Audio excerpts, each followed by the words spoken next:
ఇవాళ నెల్లూరు జిల్లా నేతలతో వైఎస్ఆర్సీపీ అధినేత మాజీ ముఖ్యమంత్రి వైఎస్ జగన్మోహన్ రెడ్డి సమావేశమయ్యారు.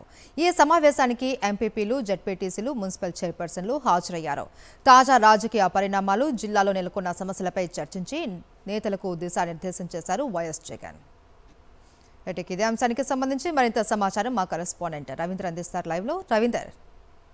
మహేశ్వరి, కొద్దిసేపు క్రితమే ప్రారంభమైనటువంటి నెల్లూరు జిల్లా వైఎస్ఆర్ కాంగ్రెస్ పార్టీ నాయకులతో సమావేశం ఇంకా కొనసాగుతుంది. వైఎస్ జగన్ ప్రస్తుతం ఇంకా ఆ నాయకులకు సంబంధించి కార్యకర్తలతోనూ కూడా మాట్లాడుతూ ఉన్నారు. ప్రస్తుతానికి రానున్న రోజుల్లో వైఎస్ఆర్ కాంగ్రెస్ పార్టీ తరఫున ఏ విధంగా ముందుకెళ్లాలనేటువంటి అంశాల గురించి జగన్ మాట్లాడుతూ ఉన్న పరిస్థితి ఉంది. ఎందుకంటే గత నెలలో ఇప్పటికే వైఎస్ఆర్ కాంగ్రెస్ పార్టీ ఇచ్చినటువంటి పిలుపు మేరకు నెల్లూరు జిల్లాలో కూడా పెద్ద సంఖ్యలో పార్టీ సంబంధించినటువంటి కార్యకర్తలు అట్లాగే ప్రజలు పెద్ద సంఖ్యలో హాజరయ్యి ఆ ఉద్యమాన్ని విజయవంతం చేసిన పరిస్థితి ఉంది. ఎందుకంటే మనం చూస్తూనే ఉన్నాం, పెంచిన విద్యుత్ ఛార్జీలను తగ్గించాలనేటువంటి డిమాండ్తో చేసినటువంటి ధర్నాలు కానీ, అంతకుముందు చేసినటువంటి రైతాంగ సమస్యల పరిష్కారం కోరుతూ చేసినటువంటి ధర్నాలు కూడా పెద్ద సంఖ్యలో నెల్లూరు జిల్లాలో కూడా సక్సెస్ అయిన పరిస్థితుంది. సో ఈ నేపథ్యంలోనే ఈ నెల 29వ తారీఖు జరగబోతున్నటువంటి ఫీజు రింబర్స్మెంట్ పథకానికి సంబంధించినటువంటి నిధులు విడుదల చేయాలని కోరుతూ చేసేటువంటి ఆ కార్యక్రమాన్ని కూడా విజయవంతం చేయాలంటూ జగన్ ప్రస్తుతం పార్టీ నాయకులకైతే అక్కడ పిలుపునిచ్చినటువంటి పరిస్థితి కనిపిస్తుంది. ఈ కార్యక్రమానికి పార్టీ జిల్లా అధ్యక్షుడు కాకన గోవర్ధన్ రెడ్డితో పాటు మాజీ మంత్రి అనిల్ కుమార్ యాదవ్, అట్లాగే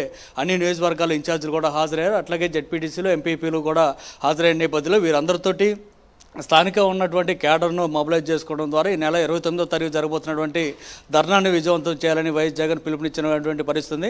రానున్న రోజుల్లో కొంచెం కష్టమైన పరిస్థితులు అయితే ఖచ్చితంగా ఉంటాయి. ఎందుకంటే ప్రభుత్వం కక్ష కట్టినట్టు రెడ్ బుక్ రాజ్యాంగాన్ని అమలు చేస్తున్నటువంటి పరిస్థితులు ఉన్న నేపథ్యంలో ఇలాంటి పరిస్థితుల్లోనే మనం గట్టిగా ఎదుర్కొని నిలబడాల్సినటువంటి అవసరం ఉందంటూ కూడా వైఎస్ జగన్ చెప్పినట్టు మనకు సమాచారం అవుతుంది. అది కాకుండా త్వరలోనే ప్రతి కార్యకర్తలు కూడా వైఎస్ జగన్ కలవబోతున్నటువంటి పరిస్థితి. ఈ నెలాఖరు నుంచి కార్యకర్తలతో జగన్ అన్నటువంటి ప్రోగ్రామ్ని ఇంతకుముందే అనుకున్నటువంటి పరిస్థితుల నేపథ్యంలో అది నెలాఖరు నుంచి స్టార్ట్ అయ్యే అవకాశం ఉంది, లేదంటే ఫిబ్రవరి మొదటి వారం నుంచి ప్రారంభమవుతుంది. కాబట్టి ఈ కార్యక్రమం జరిగే లోపు పార్టీ పరంగా ఉన్నటువంటి అన్ని కార్యవర్గాలను కూడా పూర్తి చేయాలని వైఎస్ జగన్ ఇప్పటికే పిలుపునిచ్చినటువంటి పరిస్థితి. దాంతోపాటు అనుబంధ సంఘాలకు ఉన్నటువంటి క్యాడర్ను కూడా పూర్తి స్థాయిలో ఆ కార్యవర్గాన్ని ఫుల్ఫిల్ చేసుకోవడం ద్వారా జగన్ కార్యక్రమాలు ఏదైతే కార్యకర్తలతో జగన్ అన్నటువంటి ప్రోగ్రాం స్టార్ట్ అయ్యే నాటికి ఇవన్నీ కూడా పూర్తి చేసుకుంటే ఆ తర్వాత నుంచి మండలాలు అట్లాగే గ్రామీణ స్థాయిలో మిగతా కార్యవర్గాలను కూడా పూర్తి చేసుకునేటువంటి కార్యక్రమాన్ని కొనసాగిద్దామని వైఎస్ జగన్ ఇప్పుడే చెప్పినట్టు మనకు సమాచారం ఉంది. ఇది కాకుండా రానున్న రోజుల్లో ఇంకా పార్టీ సంబంధించి అనేక కార్యక్రమాలు చేయాల్సి ఉంటుంది.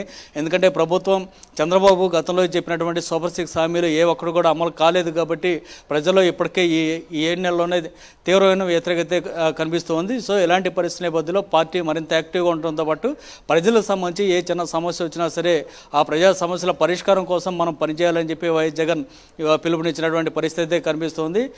ఒక ప్రతిపక్షంగానే కాదు, ప్రజాపక్షంగా మనం పోరాటం చేయాలనేది వైఎస్ జగన్ నెల్లూరు జిల్లా నాయకులతో కూడా చెప్పినట్టు మనకు సమాచారం అవుతుంది. ప్రస్తుతానికైతే ఇంకా ఈ కార్యక్రమం అయితే కొనసాగుతుంది. ప్రస్తుతం జగన్ మాట్లాడుతూ ఉన్నారు. అనంతరం ఈ పార్టీకి సంబంధించినటువంటి నాయకులు ఎవరైతే హాజరయ్యారో వీరందరి నుంచి కూడా ఫీడ్బ్యాక్ జగన్ తీసుకోబోతున్నారు. పార్టీకి సంబంధించి అట్లాగే జిల్లాలో నెలకొన్న సమస్యలు, వాటి పరిష్కారానికి ఏ విధంగా ముందుకెళ్లాలి అనేటువంటి అంశాల గురించి కూడా ఫీడ్బ్యాక్ వైఎస్ జగన్ తీసుకోబోతున్నారు. Thank you Ravinder.